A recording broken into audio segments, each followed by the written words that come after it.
Kenapa disebut Al-Fatihah? Al-Fatihah artinya pembuka. Surah Al-Fatihah disebut demikian karena surah inilah yang membuka Al-Quran Al-Karim. Ada pula yang mengatakan bahwa surah inilah yang turun pertama kali secara utuh. Para ulama menyebut surah ini berisi makna Al-Quran secara keseluruhan. Di dalamnya ada kandungan tauhid, hukum, jaza atau balasan, jalan hidup Bani Adam, dan selainnya. Itulah kenapa surah ini disebut dengan Ummul Quran, induknya Al-Quran, karena tempat kembali sesuatu disebut Surat ini merupakan rukun solat karena Nabi Shallallahu Alaihi Wasallam sampai menyatakan bahwa tidak ada solat bagi yang tidak membaca Al-Fatihah. Padahal solat merupakan rukun Islam yang paling utama.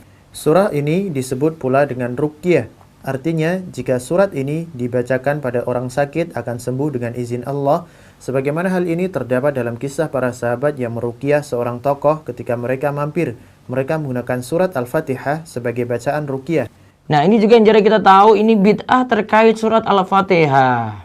Syekh Ibnu Utsaimin rahimahullah menyatakan, di antara bentuk bid'ah yang dilakukan terkait surat Al-Fatihah adalah surat ini terus dijadikan bacaan penutup setelah doa. Juga surat ini dijadikan pendahuluan sebelum khutbah. Juga dibaca pada acara-acara tertentu, yaitu ada yang mengatakan bacalah Al-Fatihah. Seperti ini keliru, karena ibadah itu harus dibangun di atas dalil dan mengikuti petunjuk Nabi kita Shallallahu Alaihi Wasallam.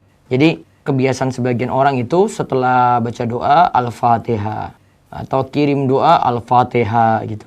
Nah, seperti ini menurut Syekh Ibnu Utsaimin termasuk perkara bid'ah, tidak ada tuntunan.